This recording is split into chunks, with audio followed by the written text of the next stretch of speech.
Boa tarde. Para mim é uma honra, assim, inenarrável estar de volta a essa casa que me formou, que me trouxe tanta coisa, tantas alegrias, tantas experiências, né? Então, assim, eu vou falar muito brevemente, brevissimamente, na verdade, sobre o meu percurso depois de sair da FAO. Eu trabalhei 30 e poucos anos na Prefeitura do Rio de Janeiro, depois saí. Hoje eu estou conselheiro do CAU, Conselho de Arquitetura e Urbanismo do Rio de Janeiro, até 2026, e a gente está num trabalho assim fortíssimo de relações institucionais com a UFRJ, com o CREA, até o CREA, hein, gente? Não sei para vocês o que significa o CREA, mas para a gente aqui, né, Cristóvão, Cláudia e etc., significava um monte de outras coisas, mas deixa para lá.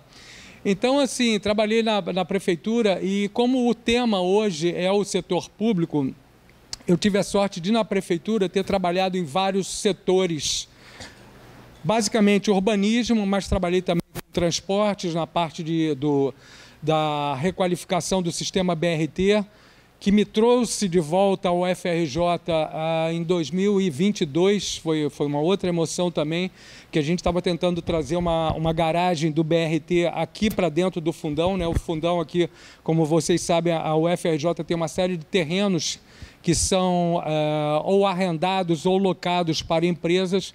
Então a gente tentou trazer uma garagem para o BRT aqui, infelizmente esse empreendimento não foi à frente.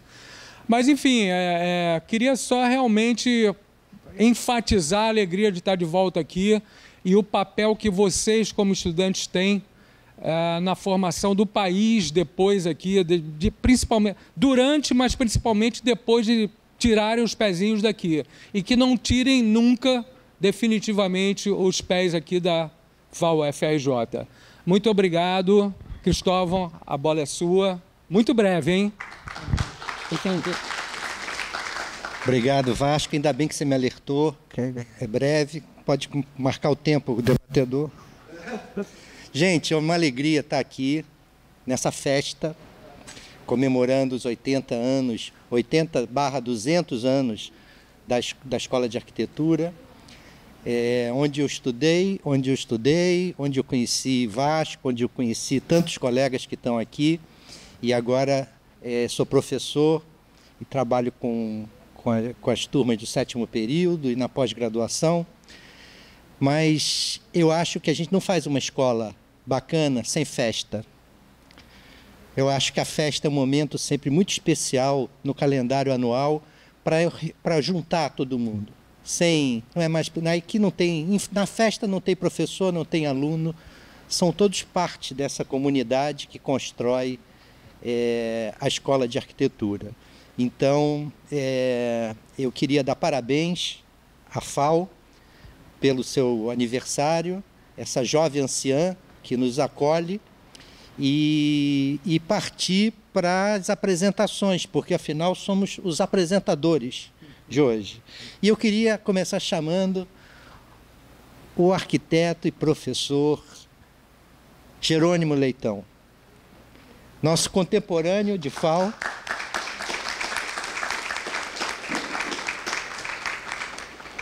Sabe, Jerônimo, que o que a FAO uniu, o homem não separa, né? Isso é sério. Eu sou casado há 42 anos com uma ex-aluna da FAO. Isso é uma comprovação. Comprovação. Jerônimo foi nosso colega na FAO, trabalhamos juntos no movimento estudantil, atuamos ativamente naqueles tempos, né, que já foi lembrado aqui numa sessão da manhã. Eram tempos diferentes desses, tempos que se alongaram, que perduraram muitos anos no Brasil, e nós pegamos já o final desse período, né, da ditadura militar, e num momento assim, de ascensão do movimento estudantil, de resistência, de combatividade. Jerônimo é parte disso. Além disso, além de ser formado pela FAO em 82, Jerônimo é mestre em Geografia pelo Instituto de Geociências da UFRJ, mestre em Arquitetura pelo PROARC, doutor em Geografia pelo Programa de Pós-Graduação em Geografia da UFRJ, trabalhou como arquiteto na Prefeitura da cidade do Rio de Janeiro, no Instituto Brasileiro de Administração Municipal, responsável pelo desenvolvimento de projetos de habitação de interesse social e hoje é professor da Escola de Arquitetura e Urbanismo da Universidade Federal, da Universidade Federal Fluminense, a UF, onde foi diretor, inclusive, por 2 mandatos. Desenvolveu projetos como arquiteto e consultor no programa Favela Bairro, da Prefeitura do Rio de Janeiro, tendo sido premiado no concurso Morar Carioca. Então, Jerônimo, por favor, aplausos para o nosso primeiro convidado de hoje. O segundo convidado é mais jovem, mas não menos querido. É o professor e arquiteto Crichtini, Carlos Crichtini, com quem eu tive o privilégio de dividir uma sala de aula.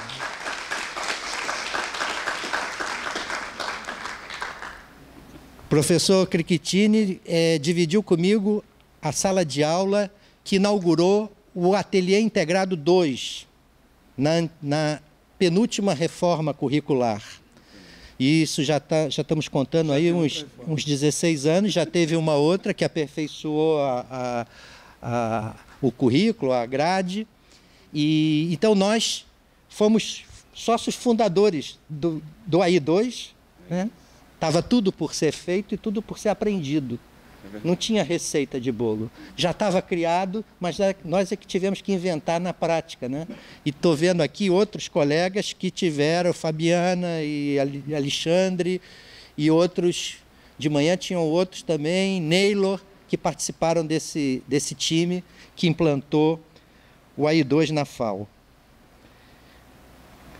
Crichtini é graduado em Arquitetura e Urbanismo pela nossa escola, é mestre em Gestão Urbana e Ambiental pela Federal Fluminense, foi professor substituto da FAO, como eu acabei de falar, presidiu o IAB-RJ Leste Metropolitano e atuou em diversos cargos da Prefeitura de Niterói, do Rio de Janeiro, do Governo do Estado, como subsecretário de Desenvolvimento Regional e presidente do Instituto Pereira Passos, quando assinamos um convênio com o Ateliê Integrado da FAO para esse projeto de pesquisa e extensão Subúrbio Carioca Ferroviário, o Subúrbio Ferroviário Carioca, para falar o nome certo.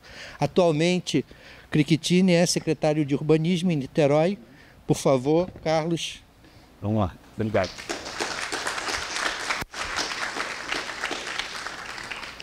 Agora eu queria chamar o arquiteto Felipe de Oliveira Araújo,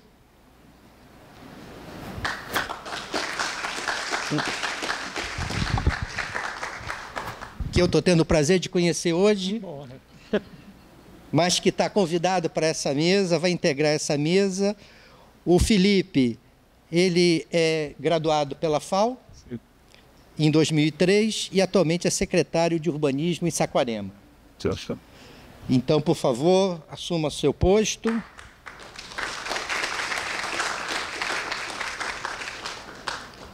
Agora eu quero chamar a arquiteta Laura Di Biasi, presidenta do IRPH.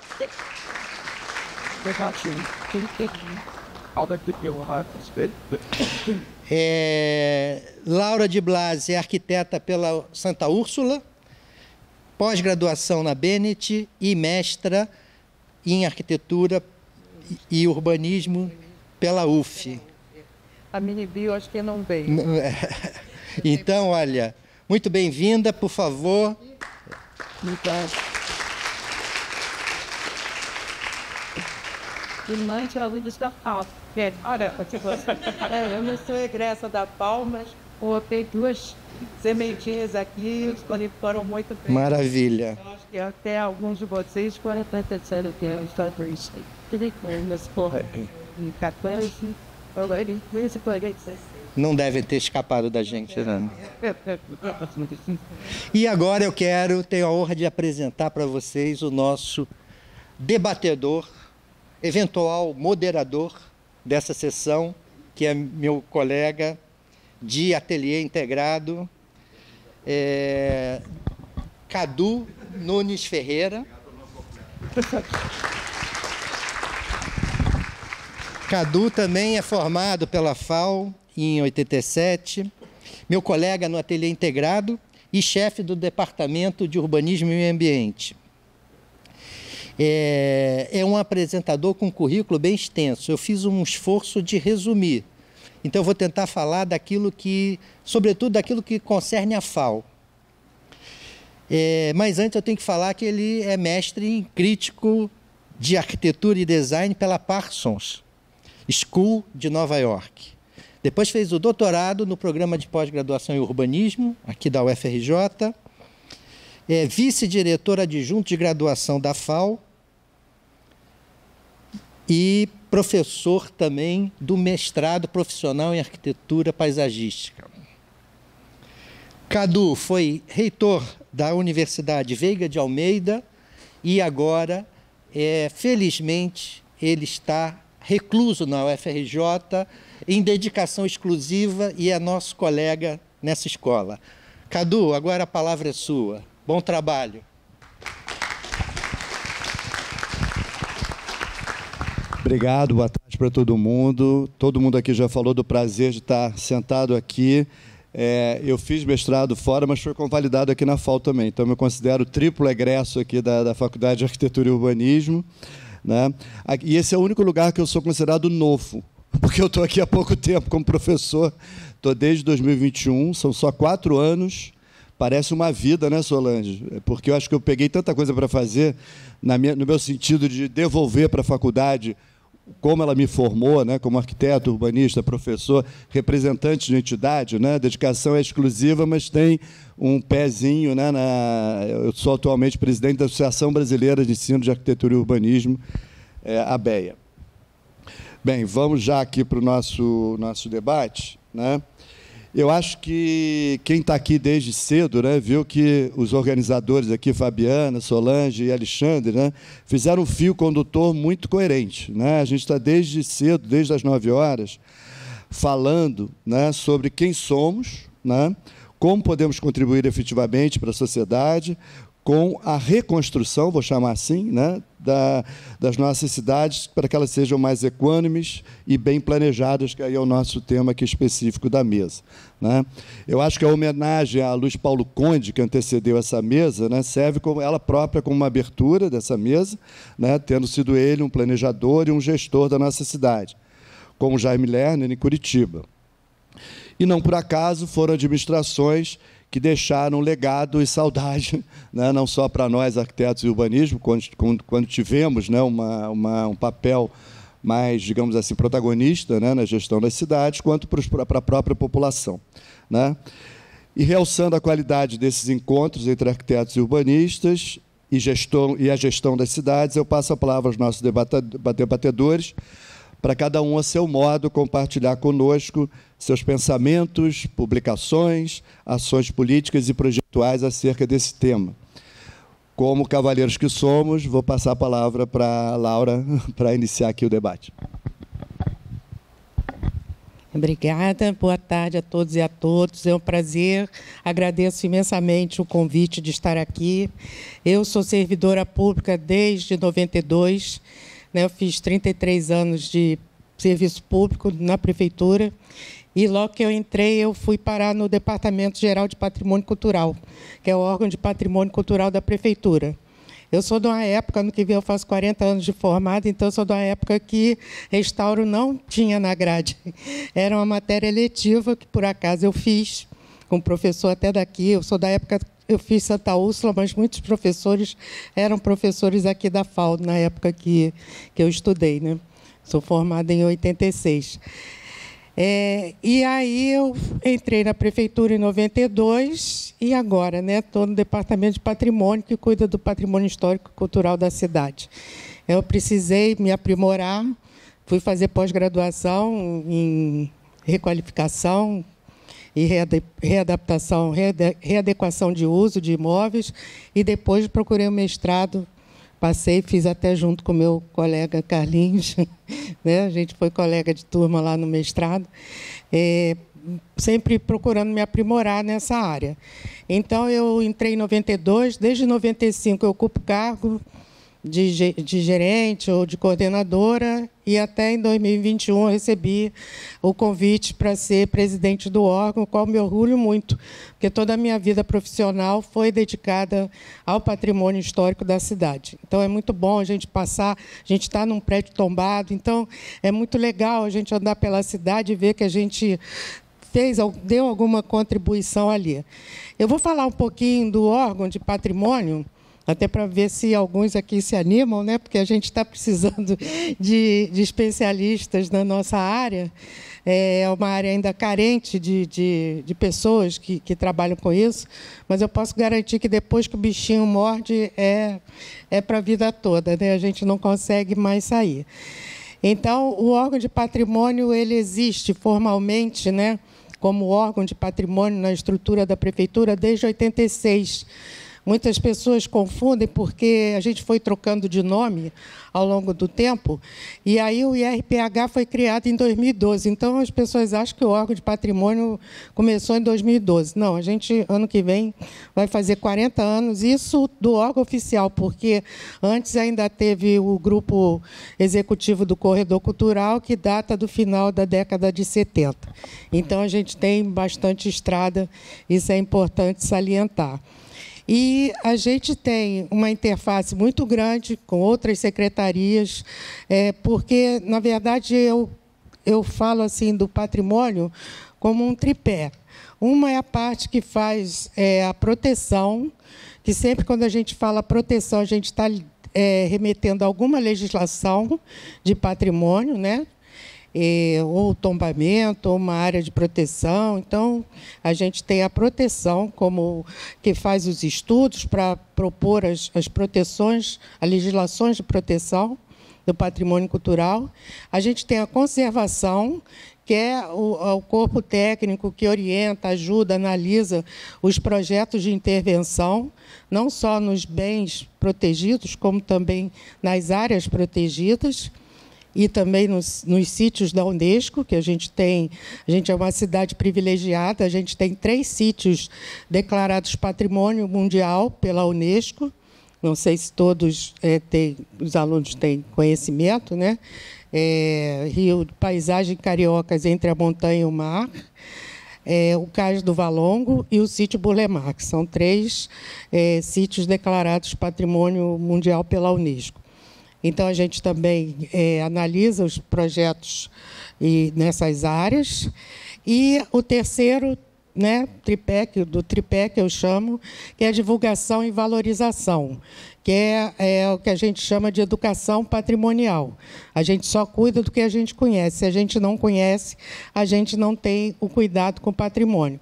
Então, é aí que a gente produz jogos, a gente tem jogos de RPG, a gente vai lançar um jogo de cartas, a gente tem o Circuito do Patrimônio Cultural Carioca, que são as plaquinhas azuis, que muitos já devem ter visto, tem vários circuitos. O dos bares é o mais bombado, vamos dizer assim, mas é uma forma da gente fazer com que a população, o turista e todo mundo que circule pela cidade saiba das nossas tradições, das nossas raízes. Eu digo que o patrimônio é o que dá a cara do lugar, né? O Rio de Janeiro é Rio de Janeiro porque a gente tem uma Urca, que é diferente de uma Copacabana, que é diferente de um Grajaú, que é diferente de uma Marechal Hermes, que é diferente de uma Santa Teresa. Então, assim, todos esses bairros que eu citei são áreas de proteção. E essa diversidade de lugares, de figuras e de imóveis do patrimônio material e imaterial é que dão a cara do carioca, a cara do Rio de Janeiro. Eu tenho, dentro da nossa área de atuação, a gente também possui um laboratório de arqueologia, que funciona lá no prédio do antigo Docas, Dom Pedro I, em frente ao Cais do Valongo, onde a gente cuida e conserva e mantém aproximadamente 1.300.000 peças provenientes das obras de requalificação do Porto Maravilha. Agora a gente já está conseguindo levar pessoas para lá, estudantes, pequenos grupos, para conhecer esse acervo, que é bastante interessante também. Então, também essa é a atribuição do IRPH. Duas coisas que eu queria salientar é a questão da função social do patrimônio. Eu acho que é uma coisa que a gente precisa se debater bastante, que é o uso do patrimônio. É o patrimônio integrado na rotina da cidade. Não adianta a gente ter aquele patrimônio dentro da bolha, né? Porque ele aí está fadado à degradação. Eu vou ler só esse parágrafo aqui da função social. A função social de um bem declarado patrimônio cultural está diretamente relacionada à garantia de transmissão destes bens às gerações futuras e à fruição e valorização destes bens pela sociedade. Garantir a função social do patrimônio cultural significa assegurar que ele seja acessível e relevante para a comunidade em que está inserido, promovendo a educação, a inclusão social, o desenvolvimento sustentável e a valorização da diversidade cultural. Isso envolve ações de conservação, educação patrimonial, turismo cultural responsável, entre outras iniciativas. Portanto, é de suma importância propiciar o uso destes bens, adaptando-os às necessidades atuais, para que perdure e desempenhem seu papel na rotina da cidade. As mudanças são um meio de viabilizar o uso dos bens protegidos de maneira inclusiva, eficiente e sustentável, adequando-os e adaptando-os às necessidades e demandas contemporâneas, garantindo, assim, que sejam inseridos no cotidiano do coletivo de forma ativa e proveitosa. Caso contrário, permanecerão fadados ao abandono e degradação. A gente não funciona sozinho, a gente também tem um conselho de patrimônio, do qual a professora Andréa Botti faz parte já há bastante tempo. Então, o IRPH é um órgão consultivo, ele subsidia o conselho nas decisões, quando se trata de bem tombado, quando os imóveis são preservados, que é outra classificação, aí a gestão é do próprio IRPH. Então, no conselho e o corpo técnico, muitos imóveis que têm essa proposta de readequação de uso, esses projetos são feitos a 4 mãos. A gente orienta os arquitetos, as empresas que pretendem fazer essa requalificação. Isso é muito importante, porque a gente evita que o imóvel fique abandonado, sem uso e fadado à degradação e à ruína, como muitos que a gente vê pela cidade. O tema era a gestão, né? Como o patrimônio participa da gestão da cidade. Eu trouxe aqui alguns projetos que estão acontecendo na atual gestão, onde o IRPH está super presente. Para não dizer super presente, é quase que o carro-chefe, né?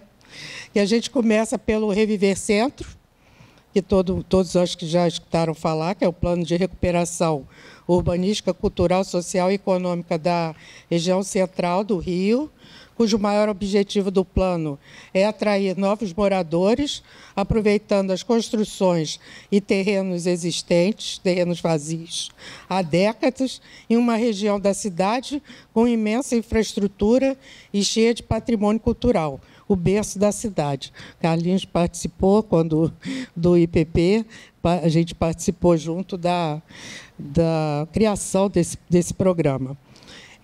Tem o Reviver Cultural, que também é financiamento da Prefeitura, a Prefeitura apoia financeiramente, reforma de imóveis dentro da área do corredor cultural, imóveis ociosos, com frente para a rua, o que contempla projetos culturais. Então, são galerias de arte, livrarias, editoras, estúdio de design. Também são prédios protegidos, então o IRPH entra na orientação. Tem o Reviver Rua da Cerveja. Para quem passa na Rua da Carioca hoje, é uma lástima do jeito que a gente se encontra. Oi? Depois a gente vai lá. Já tem alguns polos cervejeiros funcionando. Também é um aporte da Prefeitura, incentivo concedido para a ocupação da atividade econômica ligada à produção de cerveja artesanal. Se não me engano, já tem acho que umas 5 funcionando no local. E agora a Prefeitura vai começar a obra de intervenção urbanística, né, para melhorar a qualidade ali do comércio que está se reinstalando na Rua da Carioca. E também, recentemente, o Reviver Centro Patrimônio PROAPAC, que também, através da arrecadação de imóveis e venda para iniciativa privada, a gente prevê a recuperação de vários casarões obsoletos e sem uso e em mau estado de conservação no centro da cidade. Ultimamente, a gente tem visto vários casos de ruína de imóveis, né, de desabamento, causando até vítimas fatais. Então, a gente, numa força-tarefa, o PROAPAC já é um projeto que existe no IRPH desde 2014, 2013. Ele foi lançado em 2013. Em 2014, a gente já ganhou um prêmio de patrimônio cultural pelo IFAM, pelo ineditismo. A Prefeitura dá um aporte financeiro para recuperar o que é público da edificação, né? Porque o patrimônio é um elemento de fruição pública. Então, fachada, cobertura, as instalações prediais, acessibilidade, isso a Prefeitura dá um aporte financeiro para a recuperação desses itens. E, em contrapartida, o proprietário faz as demais obras necessárias. Esse PROAPAC ele tem uma cara diferenciada, porque a Prefeitura vai arrecadar e vai vender em leilão esses imóveis para a iniciativa privada que queira recuperar esses imóveis. Então, é uma forma também da gente estar propiciando a recuperação do patrimônio, do acervo de patrimônio, principalmente no centro da cidade, que está num estado bastante deplorável.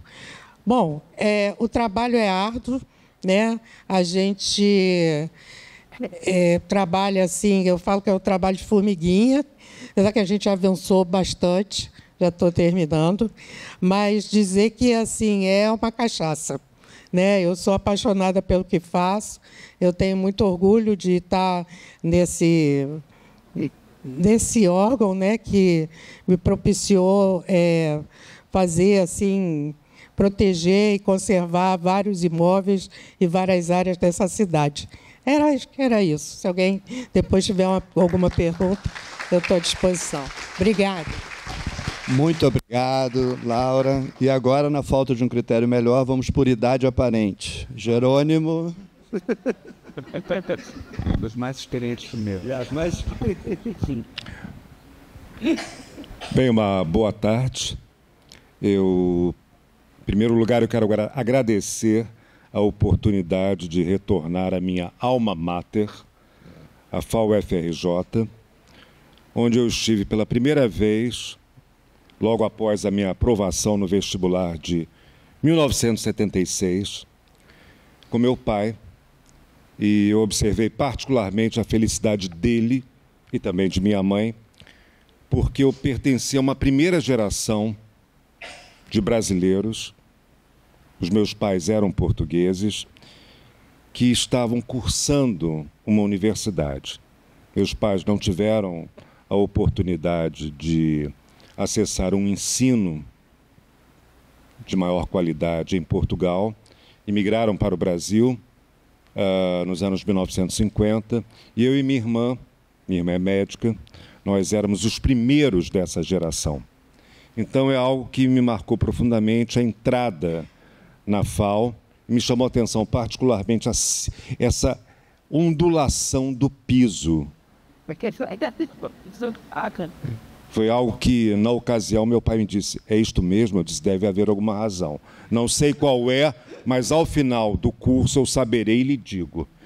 Então, é um enorme prazer voltar aqui. Toda a minha formação foi na UFRJ.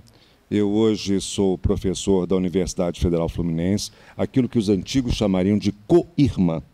Não é verdade? Pertencemos todos ao rol das universidades públicas.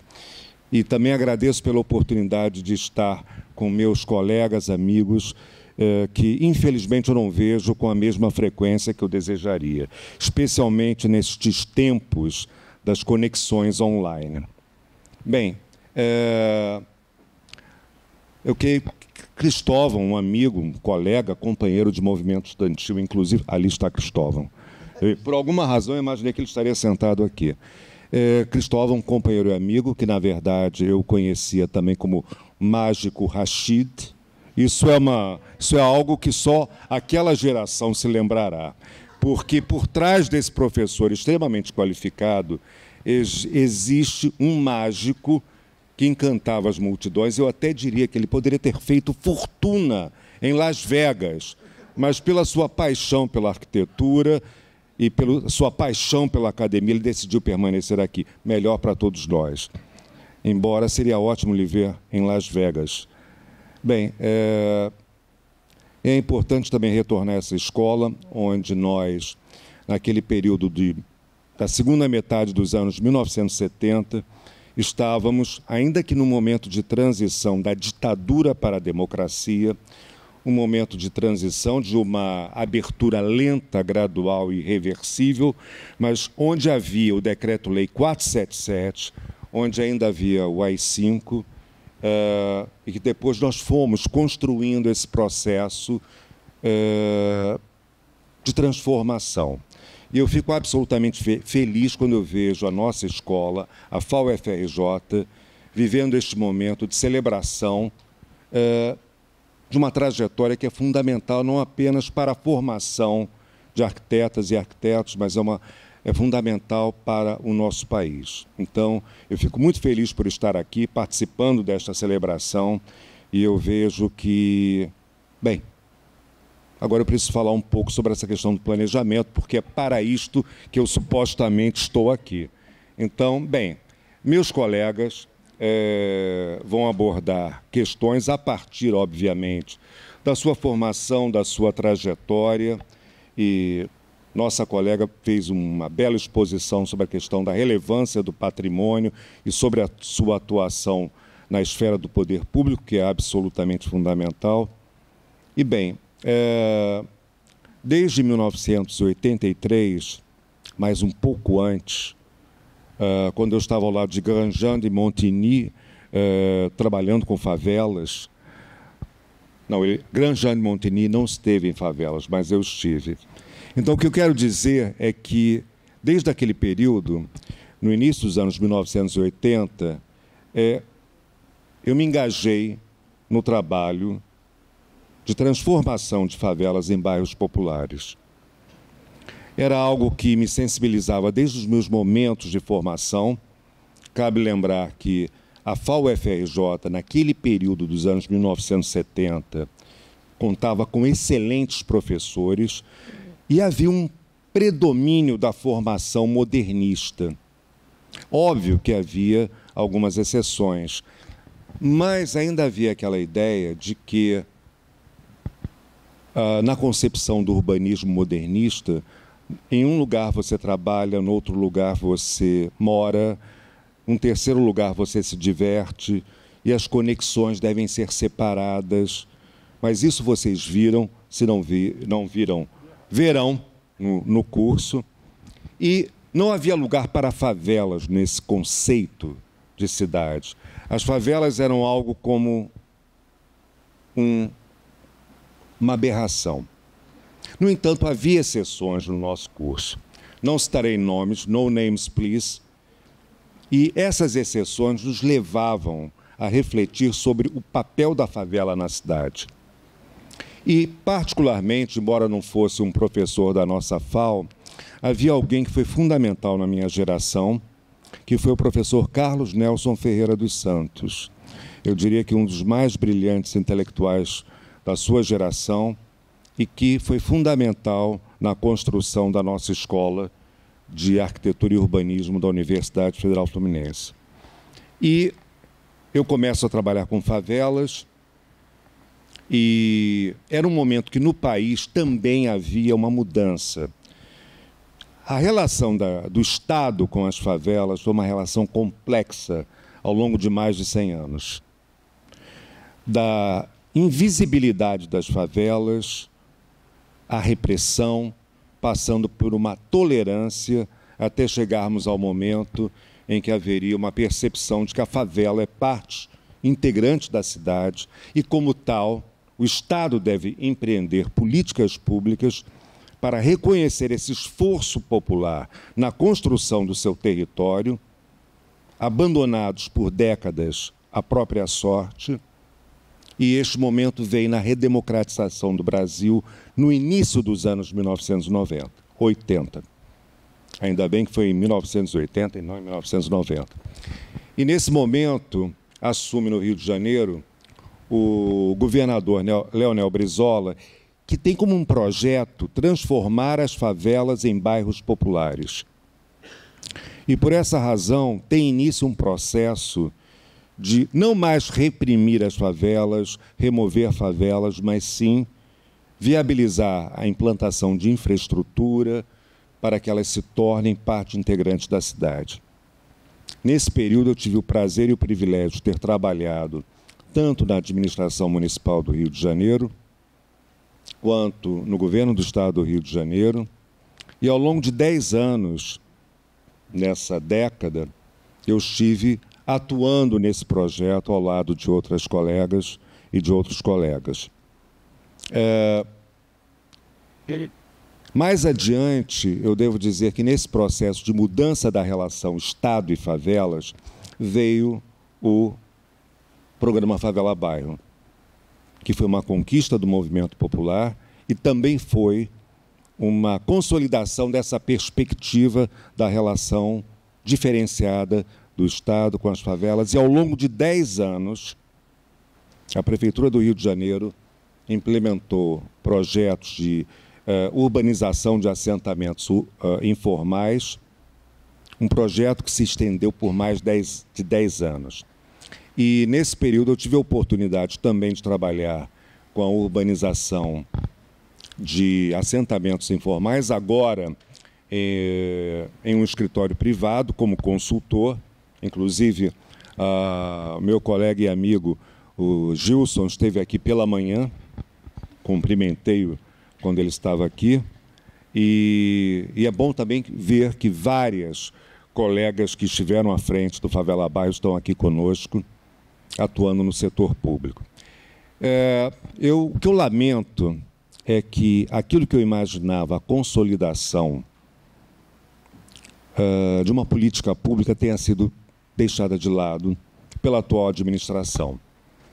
Eu creio que, anos atrás, quando o programa Morar Carioca foi criado, nós tínhamos a expectativa de que haveria uma consolidação das políticas públicas de urbanização de favelas.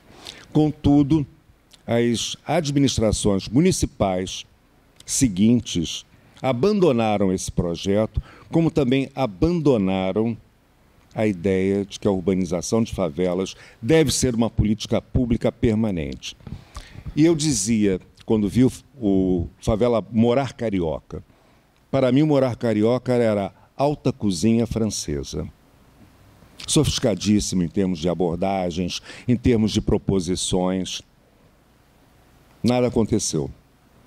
Favela Bairro era um feijão com arroz bem temperado que funcionava muito bem.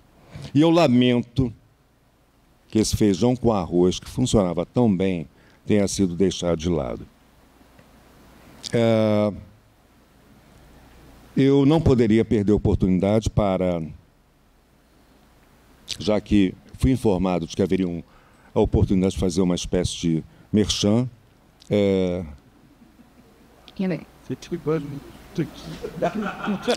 Meu merchan é curtíssimo. Eu devo dizer que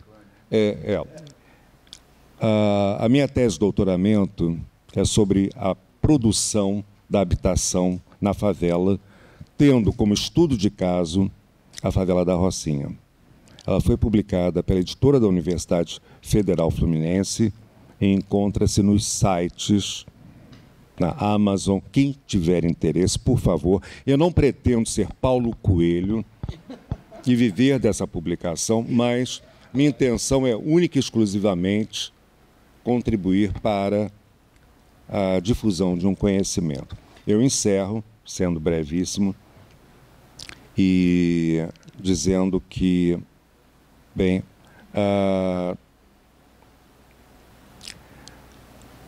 eu não estou na escola, mas a escola está em mim. A FAU-FRJ está em mim.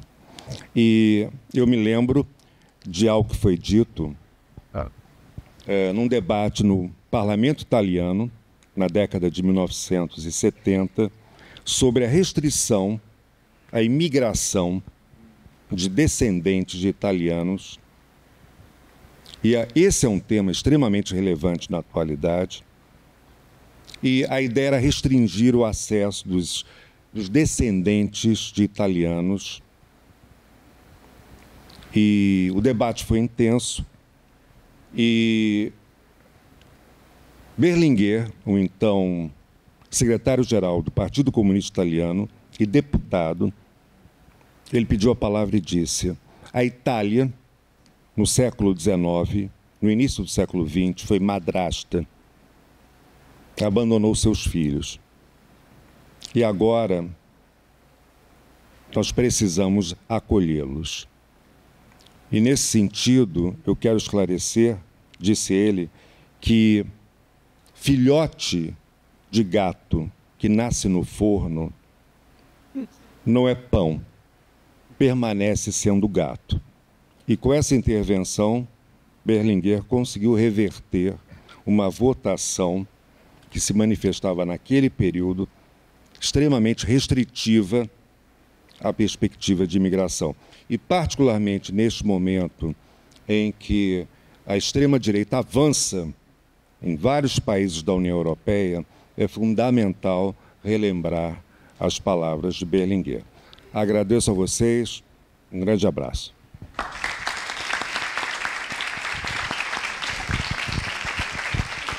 Bem, pelo critério por mim mesmo estabelecido, passo a palavra para o Carlos. Obrigado, Cadu. Obrigado, Laura, pelo início. E Jerônimo aqui pelas sábias palavras, né? E é para falar para os alunos, né, que a gente está aqui. Tem alguém de Niterói aí na plateia, por favor? Hein? Só um? Tem dois ali. Pois é. Então, quem é de Niterói, assim, já considera a Ponte Rio-Niterói quase sua casa, né? Eu eu trafegava ali quase como se fosse deitado na minha cama, né?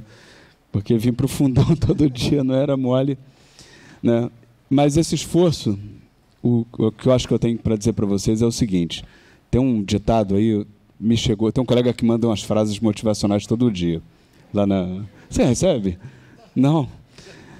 E aí, é um colega do programa Líderes Cariocas. Aí ele mandou assim, né? Uma muito boa, já tinha lido, né? Que ele fala... O que importa é esse sujeito que está aqui do lado de você na trincheira, na guerra, né? E aí o outro retrucava: importa mais que a própria guerra. Então, a rede que vocês potencialmente criarão a partir desse grande ninho, né, que é a FAU-FRJ, é extremamente importante para o futuro de vocês. Escolham bem de que lado e quem vocês querem acompanhar. Namorem os lugares que vocês gostariam de trabalhar, as personalidades que vocês gostariam de conhecer, né? Vão nessa direção, isso é super importante, né? A gente está aqui numa coletânea aqui de pessoas que já... quando eu estava aqui, teve a comemoração de 50 anos da FAU, agora já são 80, né? Então, vocês serão esse futuro. Daqui a 30 anos vai ter gente aqui falando dos 110 anos da FAU-FRJ, né?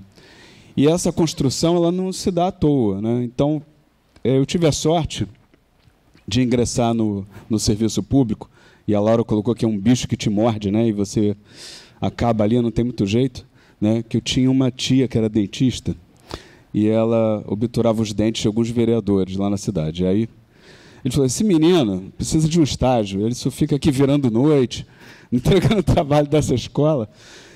E aí me pediram lá um estágio na Secretaria de Urbanismo na Prefeitura de Niterói. E qual foi a minha sorte de poder sentar do lado de alguém importante na trincheira? Era que o prefeito era o professor arquiteto urbanista João Sampaio. E isso fez toda a diferença na minha carreira, no meu aprendizado, na maneira como eu me engajei no serviço público. A gente estava de manhã aqui homenageando o Paulo Conde, que também foi prefeito, né, e teve um papel importantíssimo nessa escola. O professor João Sampaio teve um papel muito importante para uma geração de urbanistas, alguém que trouxe o Roberto Segre para o Brasil e acolheu ele aqui. A gente teve a possibilidade de contá-lo brilhantemente no ProURB, e eu pude participar de uma pesquisa na pós-graduação, depois que eu me formei, né, trabalhando junto com o professor Rodrigo Cury, que hoje está aqui na FAO, que também foi aluno, né, do professor Roberto, e professor Neylor, né, que tive a sorte de contar com ele na minha banca de mestrado. Outras pessoas que passaram por aqui, né, todos foram grandes professores, mas os seus chefes também são grandes professores, né, e isso é muito importante, você caminhar sempre, né, junto com essas pessoas. Eu trabalhei lá na habitação, né, o Jerônimo falou aqui da cozinha francesa do Morar Carioca, e eu estava lá cozinhando alguns elementos desse programa na época que eu tive um período na habitação. E aí meu chefe lá era o Antônio Augusto Veríssimo, né, que também é um grande mestre, uma pessoa, são pessoas que vão te agregando, vão te tracionando no serviço público, e você vai caminhando para frente. Luiz Fernando Valverde, que é da UF, né, mas também bastante conhecido no meio acadêmico, né, e coopera muito lá para a qualidade do serviço público na UFRJ. Né. E aqui no Fundão, né,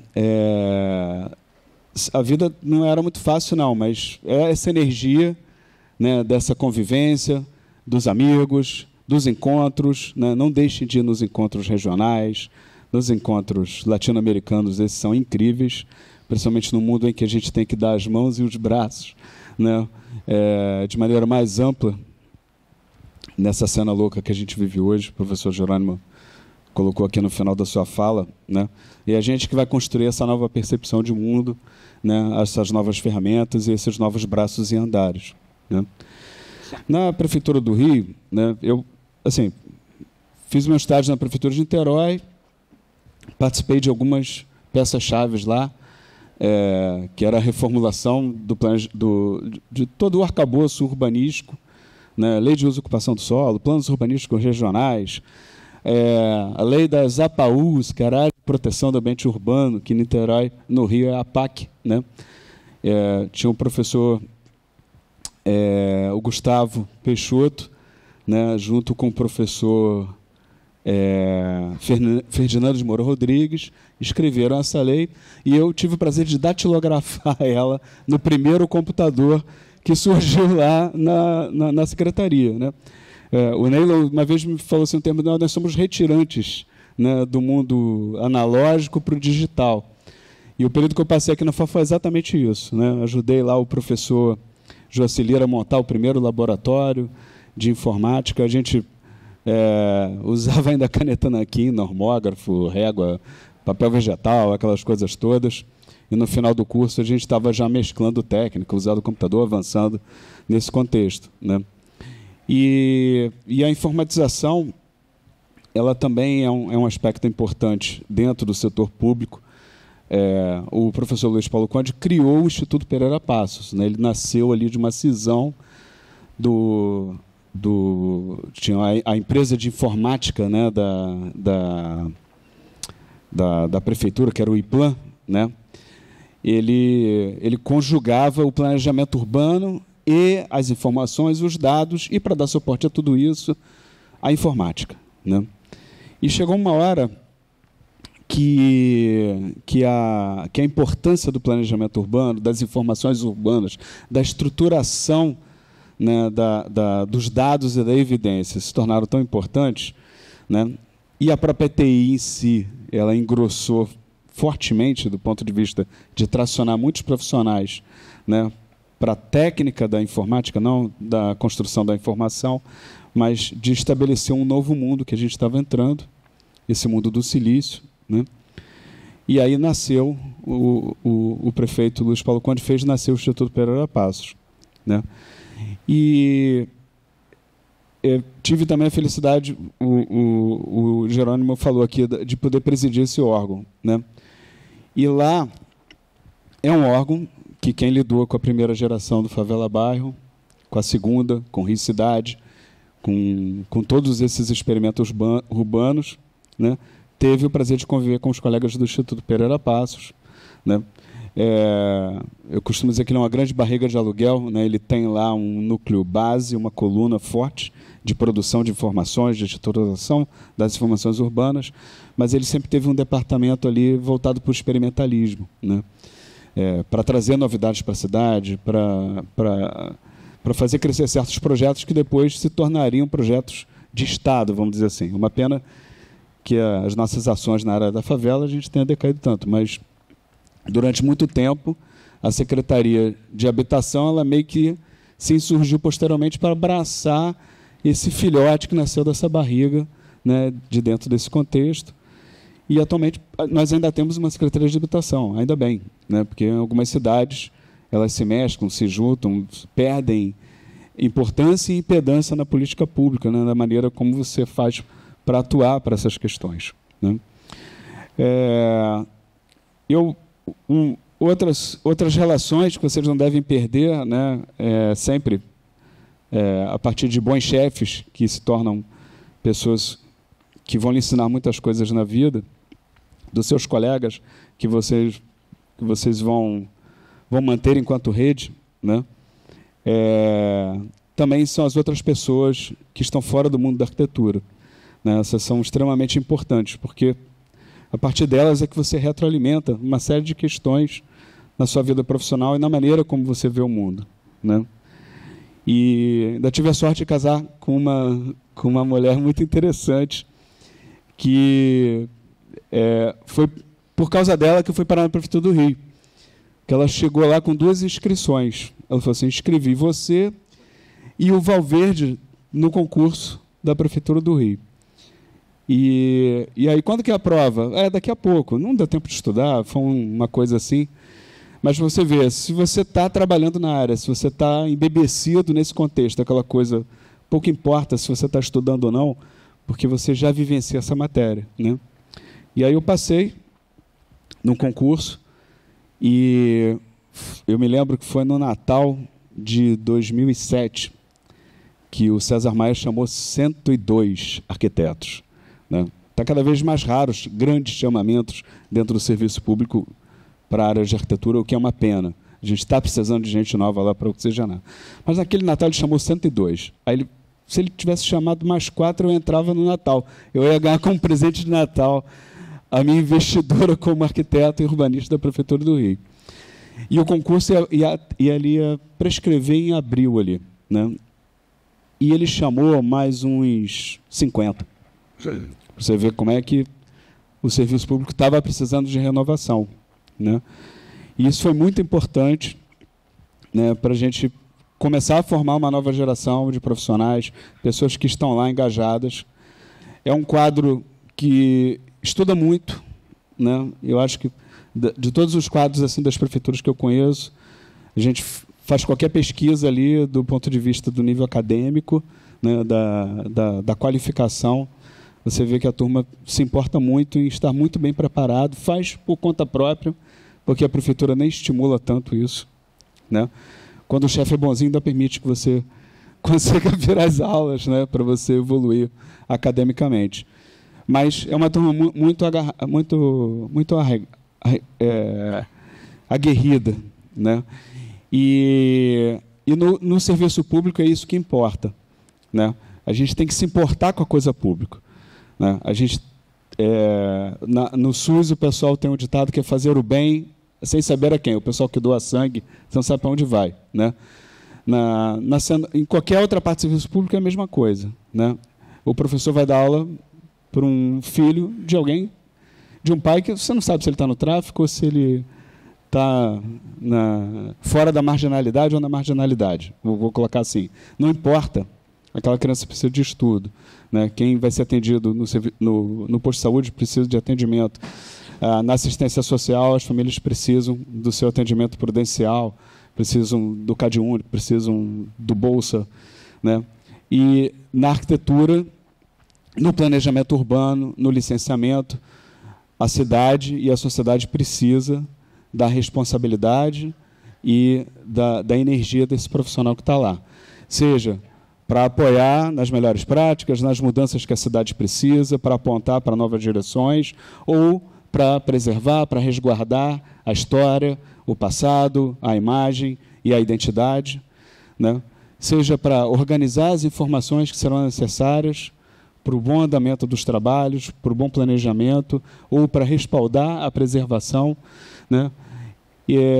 Seja para fiscalizar a cidade, né? O brasileiro pós-graduado em desobediência civil. Às vezes isso é bom, tá? Mas às vezes nem tanto. Então, isso tudo faz com que o serviço público, o profissional que trabalha no serviço público, e, sobretudo, quem trabalha no planejamento urbano, né, com os temas da cidade, né, se consolidem, se mesclem, se fortaleçam, né, e a gente deve sempre defender o serviço público por isso. Tá bom? Vou terminar por aqui, Cadu. Obrigado. Bem, e agora, né, o mais jovem e nosso prodígio aqui. Regresso da... Nem tanto. Isso. Posso falar em pé? Então, obrigado. Tudo bem, gente? Boa tarde. Tudo certo? Vou ficar aqui porque eu acho que eu estou em outro nível, sabe, gente? Então, sou Felipe Araújo, arquiteto e urbanista. Minha mini bio não carregou, eu sou muito relapso, gente, não repare, não, a professora já sabe.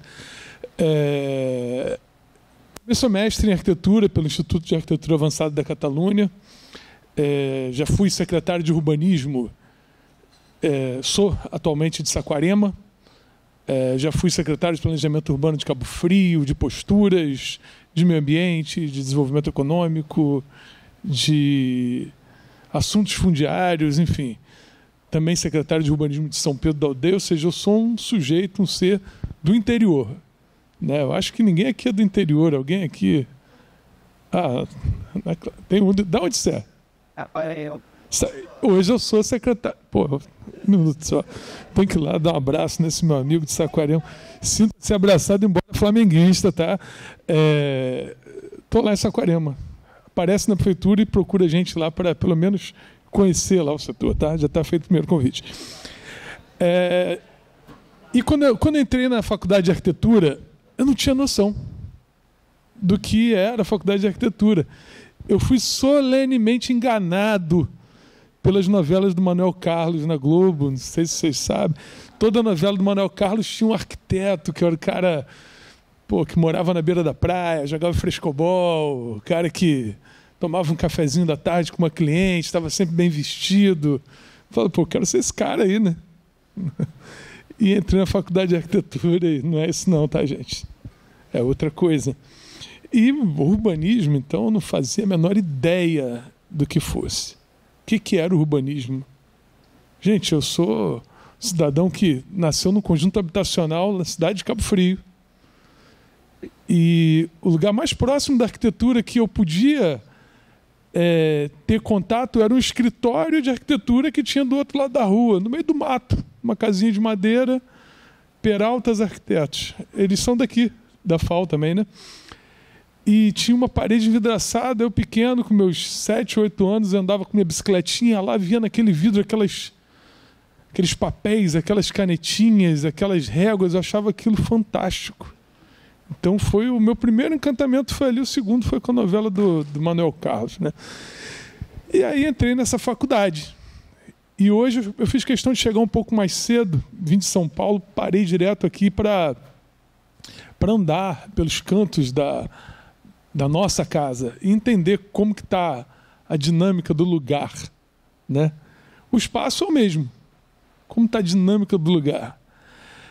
E fui vendo pontos aqui que são pontos que para mim tinham extrema importância. O que eu fiquei mais triste foi aqui na frente do Salão Azul, fecharam, igual um galinheiro agora, né? Com um monte de, sei lá, criam algum bicho aqui, eu não sei. É que fecharam, botaram a tela em cima, tá estranho. E ali era o pessoal, a gente jogava futebol, fazia churrasco, batia papo, tomava cerveja. Era um ponto de integração maravilhoso e eu fiquei um pouco preocupado. Mas chegando aqui, foi no dia 10 de março de 1998.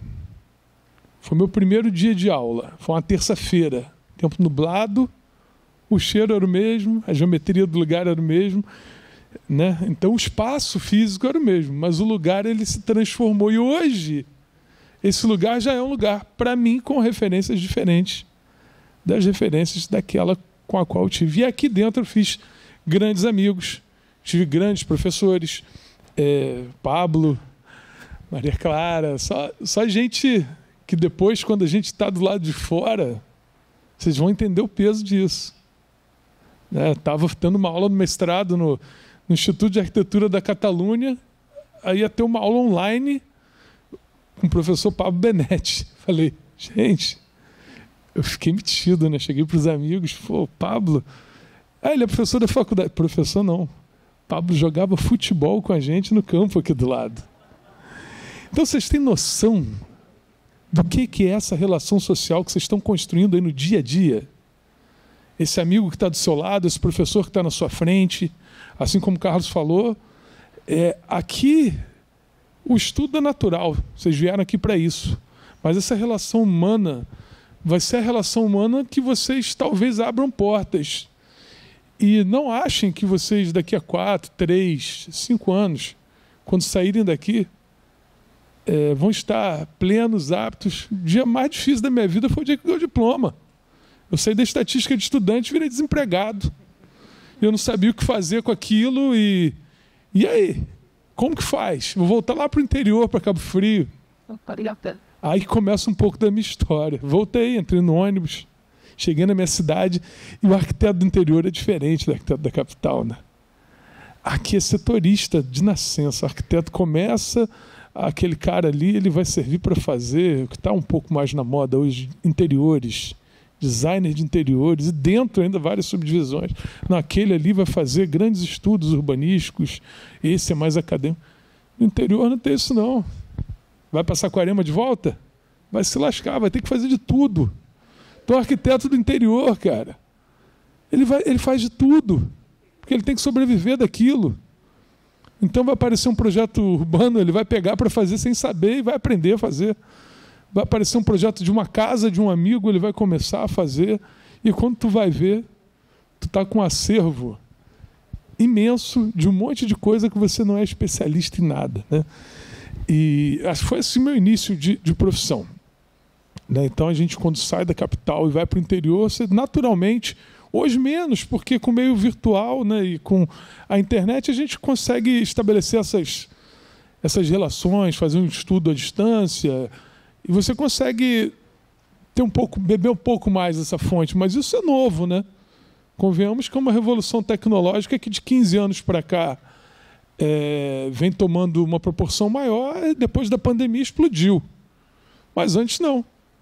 Então o conhecimento ele era vinculado ao local. E tu tem que sobreviver e tem que conhecer. E nessa eu fiz de tudo no interior, né? Fiz de tudo e em 2005, 3 anos depois de formado, eu ingressei na Prefeitura de Cabo Frio como arquiteto de projeto, né? Então, escolas, urbanização da cidade inteira, projetos de emergência. Veio praticamente um tsunami, destruiu a orla toda da cidade. Não tem projeto, no outro dia tem que começar a obra, e aí? Faz como? Não tem projeto guardado, ninguém imaginou que ia ter aquela... Então a gente tem que se debruçar na prancheta, fazer estudos, desenhos, conversar com o engenheiro, com o oceanógrafo. Aí você vai entendendo no dia a dia o que é arquitetura, o que é urbanismo de verdade. E você vai se tornando um ser único, que não é estandarizado. Você vai ter que fazer um pouquinho de cada coisa e teu amigo do lado fez um pouquinho de outras coisas, mas vocês não fizeram as mesmas coisas. Então as fontes são diferentes e se tornam seres um pouco peculiares, né? E eu tenho uma mania de falar que o arquiteto do interior, ele é igual o pato. Vocês sabem por quê? O pato tem asa e voa mal demais. Tem o bico, mas a bicada dele não fura ninguém. Tem dente, mas o dente dele não é suficiente para cortar ninguém. Tem nadadeira, mas não é um exímio nadador. Então, mas ele tem todas as ferramentas e ele vai se virar em qualquer situação da vida, né? Então, o arquiteto do interior, ele se torna esse ser. E com isso, também você constrói carreira. E, naturalmente, tu faz projetos, não sei de vocês, fizeram projetos, naturalmente, nos seus setores. A minha estatística lá era de cada 20 projetos que a gente desenvolvia de estudos, 2 tinham algum prosseguimento e 1 era executado. Então, veja bem, eu cheguei a ponto de fazer umas 20 obras de urbanização ao longo da carreira, entre praças, bairros e etc., 10 escolas, postos de saúde. Por trás disso tem muito mais projeto guardado, que ficou lá, no meio do caminho, embargos políticos, embargos sociais, né? Uma vez eu fiz um projeto de uma praça num bairro bem popular de Cabo Frio, que a gente queria fazer um centro cultural na praça. E chamaram para uma dinâmica social, e eu com 25 anos de idade vou para uma dinâmica social numa comunidade. Fui jantado pela comunidade, né? A praça, que era para ter um centro social de integração, virou um campo de futebol. Então, hoje eu não tomaria esse baile mais, mas na época eu não estava preparado para aquilo. E se tornou aquilo e está lá até hoje. E funciona, e serve a comunidade também, não sou dono da razão. A gente vai aprendendo muito na prática, né? E esses resultados vão aparecendo e, naturalmente, a carreira vai conduzindo a outros cargos, a todos esses cargos que eu tive agora. E quando eu fui para Saquarema, terra do meu amigo flamenguista ali, foi um fato muito curioso, porque mesmo com 20 anos de serviço público, eu nunca fiz um concurso e nunca me filiei a nenhum partido político. Então, eu sou um ser totalmente exótico ao serviço público. Eu não sei o que acontece, que me chamam para trabalhar nesse negócio e a gente vai indo, né? E com isso eu fui parar em Saquarema, indicação do Sebrae. O Sebrae é o órgão menos político possível do mundo para indicar alguém. Me indicaram. Para quê? Fazer plano diretor. Já tinha participado do primeiro plano diretor de Cabo Frio em 2006, como arquiteto da prefeitura. A gente colaborava, fazia aqueles mapas ainda com a tecnologia mais precária possível, as análises com os dados, enfim. E em 2018, eu tive, como secretário de urbanismo, de meio ambiente e outras coisas em Cabo Frio, jogaram nas minhas costas a obrigação de fazer um plano diretor. Aí tive que juntar a equipe multidisciplinar, grande, competente. Fiz questão de não contratar consultoria, porque o primeiro plano diretor lá, contrataram a FGV, tem um monte de aluno, de professores que eram até aqui da faculdade, que faziam parte do grupo, mas o conhecimento não ficou. Ficou um monte de papel empilhado. Como que o conhecimento fica? Quando você chama a equipe local, entende que o caminho é muito mais longo, talvez não chegue com a melhor qualidade, mas é um caminho que vai ser executado.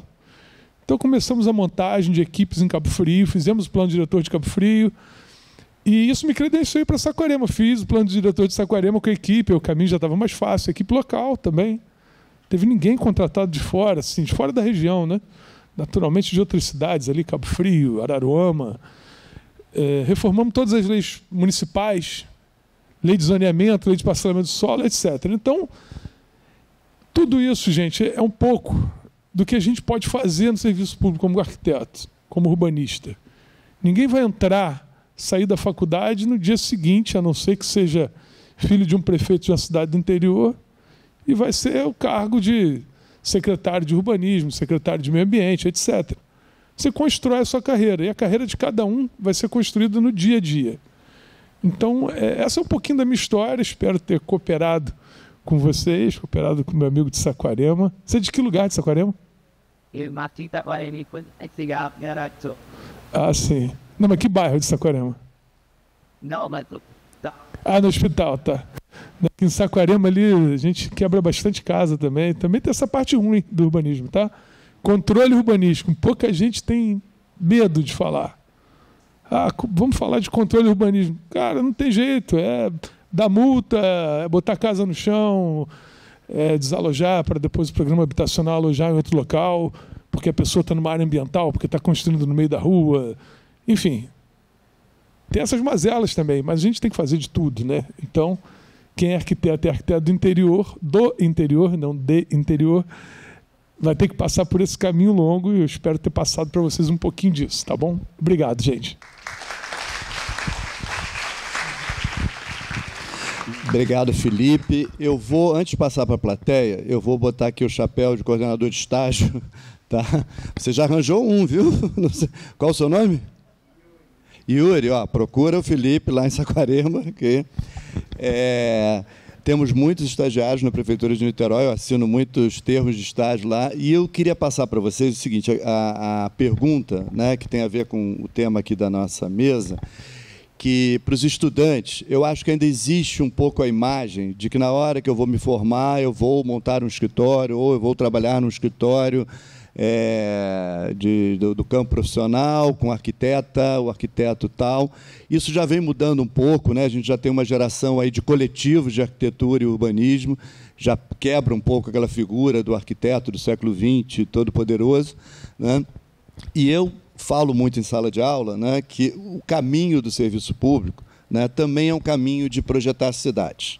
Então, eu queria que cada um de vocês desse esse depoimento. Como é que vocês se sentem dentro do serviço público produzindo cidades? Tá? E aí vou usar aqui a ordem do microfone mesmo. Tá bom. Assim, também não é algo personalista, né, como você colocou, né? No serviço público o trabalho é coletivo, eminentemente, né? Então, você não está sozinho nessa, você não leva essa culpa sozinho, é multidisciplinar, né? Você não são só os arquitetos, você precisa ter múltiplas visões. Tem o pessoal da geografia aí que entrou de cabeça nessa cena urbana, né? Já de algum tempo os economistas, os advogados, então, nem se fala, né? E claro, a turma da engenharia, né? Porque tem os temas, né, da infraestrutura. Mas é um trabalho coletivo, né? E isso é importante. E mais do que isso, ele não é só circunscrito ao coletivo dos projetistas, né? É como o colega colocou ali, que ele chegou lá para conversar com a comunidade e o programa já virou um campo de futebol. Então, a participação para fazer cidade não está só na sua mesa, no seu escritório, lá no ar-condicionado. Está na rua, está com todos os movimentos comunitários, que são legítimos, sejam eles desde as comunidades na favela, ou vai lá um associado da ADEME, que também vem tracionar assuntos, né, e demandas. A própria universidade, e assim vai. Não é à toa que a gente tem os conselhos municipais de política urbana, né? Em Niterói é um conselho que nasce do processo de conferências, né? Em algumas cidades como no Rio, apontado pelo prefeito, né? Nem sei como é que está o Conselho do Rio hoje, mas esses espaços são importantes. Sem esses, você não consegue formar cidade, não consegue produzir cidade, né? Em alguns projetos, né, Laura citou aqui várias situações que era do Reviver, e aí foi ótimo poder ter tido a parceria do Washington Fajardo, né, no período em que a gente trabalhou, que foi uma pessoa que veio nos oxigenar muito, né, e Isso é um pouco o papel do extraquadro, quando ele vem trabalhar, né? Não somos todos concursados, mas esse extraquadro ele tem que vir para fazer uma diferença, para oxigenar, para trazer novas ideias.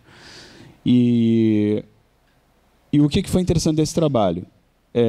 A gente saiu de uma pandemia, né? E o mundo pós-pandêmico completamente transformado, as relações casa-trabalho completamente diferentes, o centro do Rio, que já vinha remanchando, mesmo diante da pandemia, com um esvaziamento grande, histórico, né? Algo que se vem trabalhando durante muito tempo, e aí você tem que trabalhar certas perspectivas de que não é só fazer a cidade, mas trabalhar a cidade que já está construída e que precisava ali de uma desfibrilação, né, no seu coração, do ponto de vista da intensidade de usos, da maneira de se reabitar, né?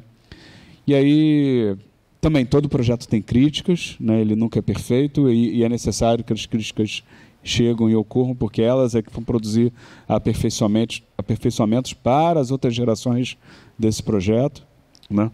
Um plano urbanístico, eu liderei um plano urbanístico quando eu estava extraquadro em Niterói, que foi o da região norte da cidade, né?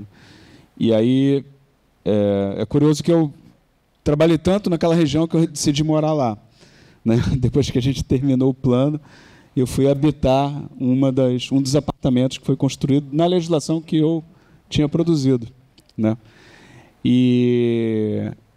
Mas é uma região tão complexa, né, que uma hipótese só, que foi criada como legislação urbana, não era suficiente para você continuar a transformação, trazer mais gente para morar, ou resolver as favelas, ou melhorar a mobilidade, ou proteger as áreas ambientais, né? O planejamento dentro da cidade e da coisa pública, ele tem que ter um comportamento de um rolo, né? É um carimbo. Eu terminei, digamos, minha primeira serigrafia. A segunda tem que ser diferente, ela não pode mais ser a mesma, né? A gente precisa avançar um pouco mais e vir corrigindo e avançando. Então, um pouco do que é esse fazer cidade para mim, tá bom? Bem, essa pergunta por si só já seria um seminário envolvendo semanas e certamente, tal como Chacrinha, eu não vim para explicar, eu vim para confundir. Eu vou tentar dar minha modesta contribuição.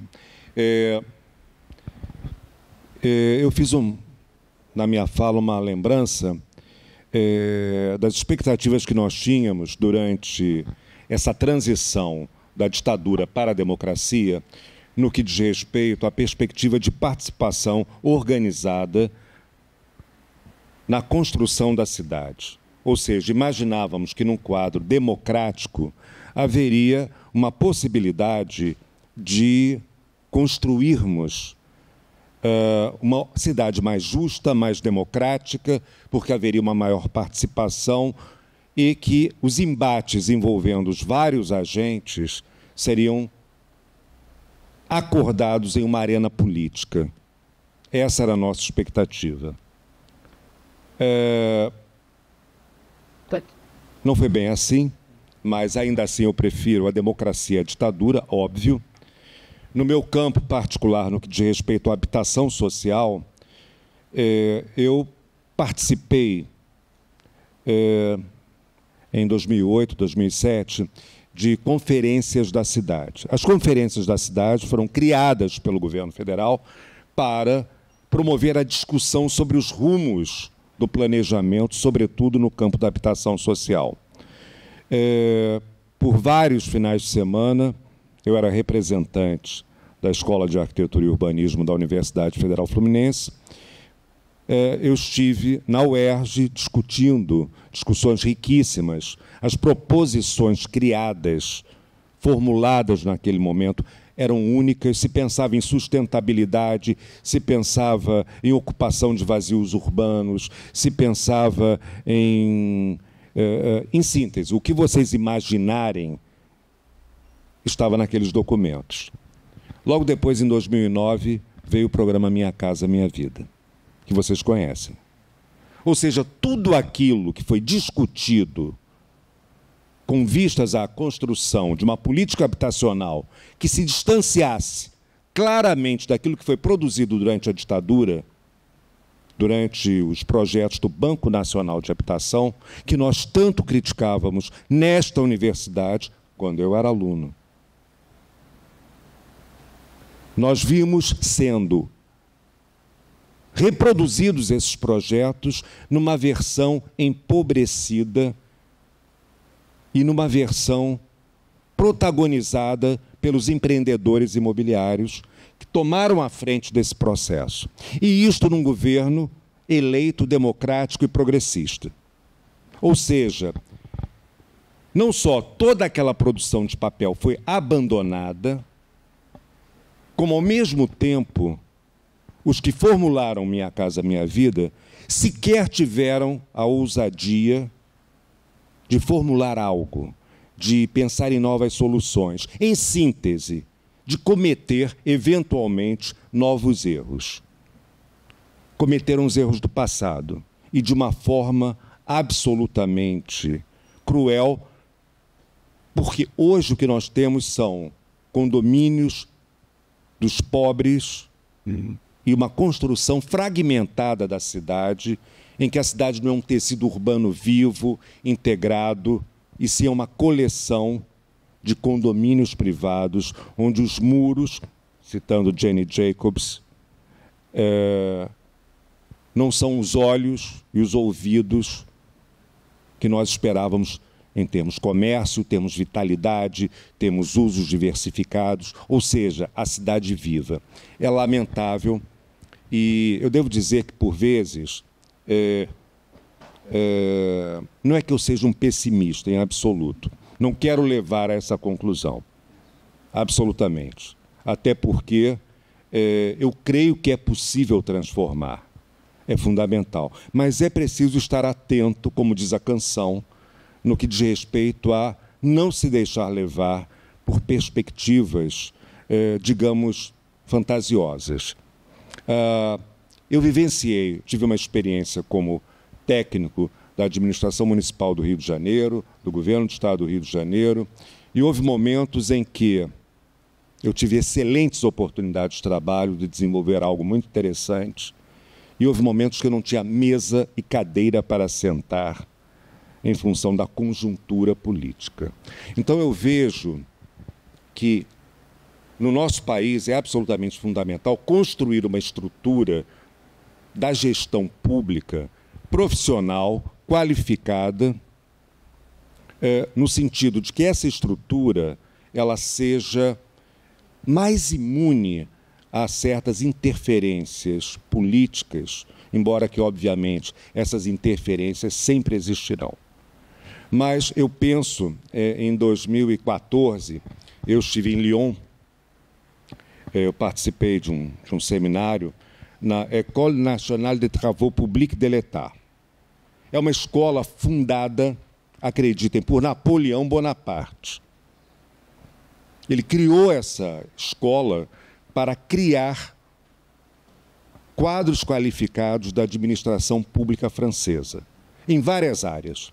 E essa estrutura se manteve, bem, Napoleão Bonaparte, vocês podem imaginar quando foi, não é? E essa estrutura se manteve. E quando eu estive lá, eu percebi que... Eu perguntei à minha colega, vem cá, o que acontece? Bem, esses profissionais trabalham nas áreas de planejamento urbano, trabalham na área de saúde, são técnicos extremamente qualificados, eles têm um contrato permanente com a administração e, após 10 anos, se eles receberem uma proposta interessante do setor privado, eles podem deixar o seu emprego público. Mas também ninguém é escravizado. Ou seja, se decidirem abandonar a administração pública, eles terão que remunerar o Estado pela sua formação de excelência. Aí eu perguntei para ela uma última pergunta. E como fica a relação com diferentes gestões, com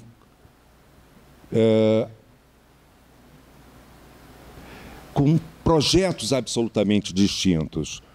Sarkozy, Hollande, Macron. Como é isso?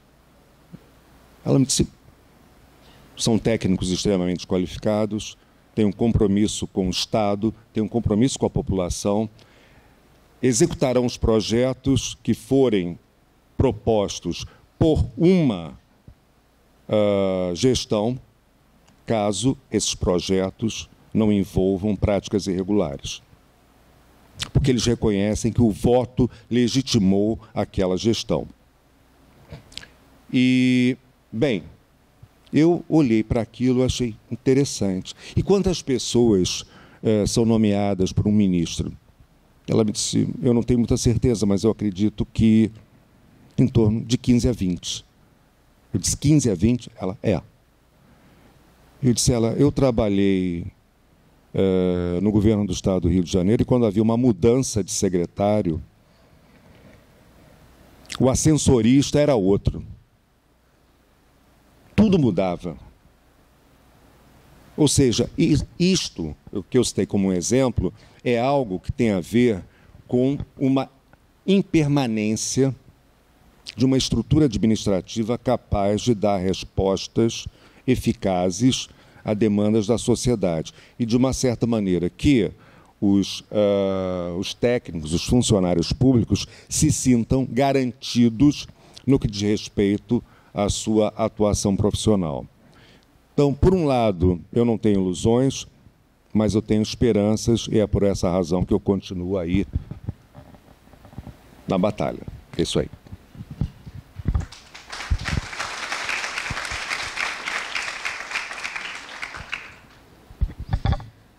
É difícil, né? Mas é bom, né? É bom estar lá no serviço público. Vou ser bem breve. O que motiva a continuidade, eu acho que é o amor que a gente tem pelo ser humano, pela pessoa, pelo espaço público, pelos espaços montados, por tudo aquilo que a gente, de alguma forma, deu alguma pincelada e contribuiu para que aquilo existisse, mas sem que seja uma figura egocêntrica. Aquela sensação que a gente tem de dever cumprido, acho que alguém aqui em algum momento já teve essa sensação, seja lá com o que for.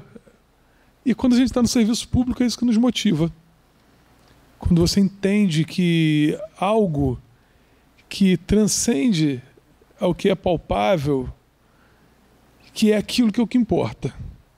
Né? Eu aprendi uma frase que a administração pública é formada por gente que cuida de gente. Né? A gente cuida de espaço, mas cuida de gente também.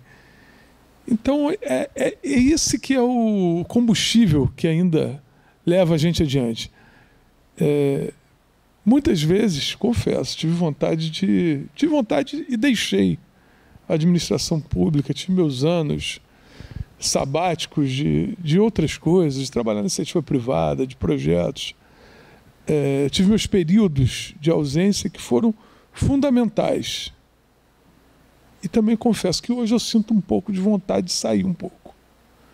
Sair, ficar um pouco de fora, não para agora, mas algo que eu já planejo para daqui uns 2 anos. Porque eu também acho que essa visão de dentro e de fora, essa variação de ponto de vista, ela pode engrandecer as decisões que a gente toma lá dentro. E eu creio, eu sou otimista. Eu creio que a gente está com um mundo melhor pela frente. Eu tenho umas viagens do tipo... tudo que a gente pensa em urbanismo é um pensamento tão tacanho, né? Ele pensa numa cidade baseada no transporte pelo chão, que começou lá na Mesopotâmia com rotas de navegação sendo interceptada por rotas comerciais de chão, e ali se começaram a desenvolver cidades. 2D, né? O urbanismo 2D. Cara, a gente está numa revolução que o transporte autônomo, aéreo, ele vai ser uma realidade. E aí, o que a gente vai fazer com essa infraestrutura toda? Com esse mundo de rua, de avenida, de estrada, quando isso deixar de ser protagonista? Como que a gente vai pensar esse urbanismo do futuro? Como que a gente vai pensar ou repensar esses espaços, né? Renaturalizar a cidade é algo fundamental. Então, esses desafios ainda me mantêm ativo, mas eu sou um pouco menos romântico e não tenho nenhum medo de falar isso, não. Tem hora que enjoa mesmo, eu quero ficar de fora, eu quero voltar. Tem até um amigo pessoal que eu assisto, vira e mexe, eu falo para ele, eu tenho vontade de largar tudo isso e criar codorna. Que elas não mexem. Tá, isso é todo dia. Eu tenho vontade de largar tudo isso e criar codorna, só dar ração e água, elas não vão me apurrinhar, mas aí se você for criar codorna, depois de alguns anos você vai querer voltar para a gestão. E esse movimento pendular, que a gente já entendeu que não é o melhor movimento possível, mas é o que ainda me atrai e é o que me mantém com vontade de estar nesse meio. Só isso.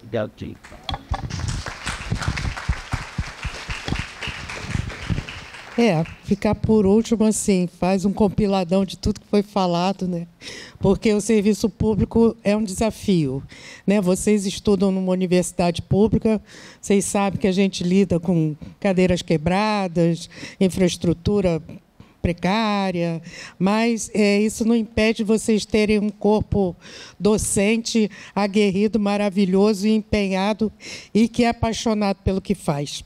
Eu acho que isso que é o mais importante, né? Então, mesmo com a falta de estrutura, com os problemas que tem, você se manter ali reto, assim, fiel à sua ética, à sua perspectiva, às suas ideologias, porque os governos passam, mas a gente fica, né? Então, assim, é claro que é um ambiente político, isso a gente não pode negar, a gente está dentro da política, então a gente tem que ver dentro daquilo que está sendo proposto, o que a gente pode fazer de melhor dentro da nossa área de atuação, sem perder o nosso rumo, né?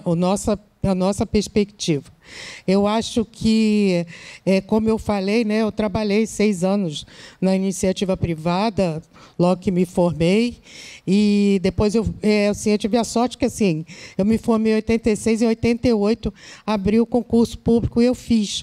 Só que eu só fui chamada no final, né? Já os 4 anos vencendo, em 92 eu entrei. Como o Carlos falou, a gente não faz nada sozinho. Eu sou cercada de um grupo de pessoas que se especializaram na área, porque patrimônio cultural é uma área de especialização. A gente, hoje, como eu falei, né, tem a matéria de restauro, mas na minha época nem tinha. Eu fiz uma eletiva com o professor William Bittar, que é professor aqui da casa também, né? E foi isso. E a minha vida toda foi pautada nisso.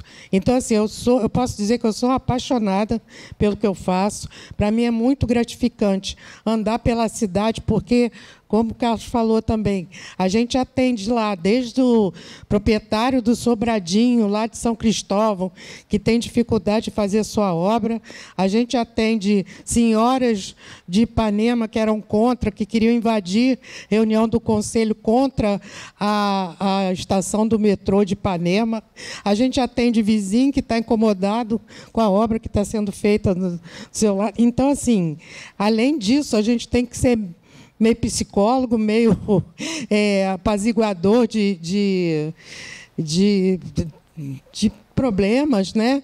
E ver também, muitas vezes, nossos projetos sendo engavetados. Mas eu nunca perco a esperança, sabe? Eu acho que no momento certo, na hora certa, aquilo você pode tirar da gaveta e reacender aquela luzinha e tocar para frente. Eu acho que o importante é isso. É se você se manter reto dentro das suas ideologias, dentro da sua ética, não se deixar envolver por cargos, né? Eu sou técnica. Eu hoje estou presidente, mas eu sempre fui técnica do patrimônio. Então, é isso que eu tento honrar na minha vida profissional, esteja lá em que cargo eu estiver. Tá? Então, eu acho que, se eu puder passar alguma coisa, é isso. Acho que funcionário público, antes de tudo, é um apaixonado pelo que faz e pela cidade, porque a gente sabe que da nossa caneta saem decisões que mudam a vida de pessoas. né? Isso é muito importante.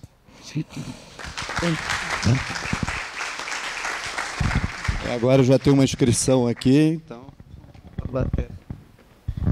Não, é mais para agradecer, assim, como professora da FAO, como do Conselho do município. A FAO aqui, em 2016, teve um incêndio de proporções gigantescas, né, em outubro, e a gente passou toda a documentação que a gente tinha, que era do antigo plano diretor, e dia 29 de dezembro de 2016 a gente conseguiu fazer o tombamento do edifício. Então, assim, eu acho muito importante que Laura esteja aqui, junto com todo mundo, falando uma dessas funções que é fundamental. Ela já esteve aqui depois, falando aqui no Salão Minerva, quando a gente falou do IPPMG e da FAO. A gente tem 2 edifícios modernos tombados aqui na UFRJ. Então, assim, eu queria muito agradecer essa parceria que sempre tem da Prefeitura, especialmente do IRPH com a FAO, para manter esse edifício tombado, inclusive, porque, assim, a UFRJ, como várias universidades federais, Jerônimo sabe disso, a gente não tem verba para patrimônio. A gente recebe a mesma verba para manutenção dos edifícios que a Universidade do Acre, que é a universidade mais recente, que eu quero dizer. Não é uma questão de grau de importância. Mas é isso. Então, eu queria agradecer muito a presença e ressaltar esse detalhe que a Laura não ressaltou e que eu acho muito importante. Para quem?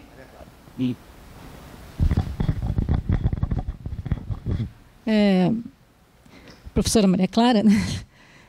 Não, eu só quero, assim, como a Andréia, ressaltar, né, a importância, porque dentro de uma mesa, enfim, está escrito ali, arquitetos e urbanistas podem atuar no planejamento e na gestão das cidades, a gente foi contemplado aqui com profissionais, né, do serviço público ou que estão no serviço público e que têm muito amor pelo que faz, né? Isso é muito importante. E eu, especialmente, eu acho assim, que aqui não é lugar de perguntas difíceis, é o lugar da gente sair pensando e depois procurar as pessoas e até conversar, né? Eu creio que é isso que os alunos estão levando, mas eu quero cumprimentar, porque eu também tive a sorte aqui agora, nesse momento, de encontrar um ex-aluno que me lembrou que o meu primeiro dia de aula para ele, no serviço público, foi para ele, que eu já não lembrava, né? Isso faz a gente se sentir ainda mais feliz com a profissão, e que é o Felipe, né, Araújo, e o Jerônimo, que teve num momento assim, que está se encaminhando para o final, na minha banca de doutorado, em 2007, né, sobre a Barra, né, e eu morrendo de medo, porque você sabe tudo sobre a Barra, mas enfim, mas deu tudo certo, né. Então, assim, e ao mesmo tempo ouvindo o Carlos, que eu não conhecia, a Laura, conheço o seu trabalho, e é muito relevante essa troca, acho que a André foi muito feliz, e cumprimentar, né, a minha grande parceira, ninguém sabe, Fabiane Zaga, e toda a equipe da FAO que organizou, tá? Cumprimentar o Cadu, meu parceiro de aula, tá? E cumprimentar vocês todos e agradecer, tá bom? Por esse amor pelo outro público. Gente, faço minhas as palavras de Maria Clara. Palmas para vocês. Muito obrigado. Espero que tenha sido inspirador.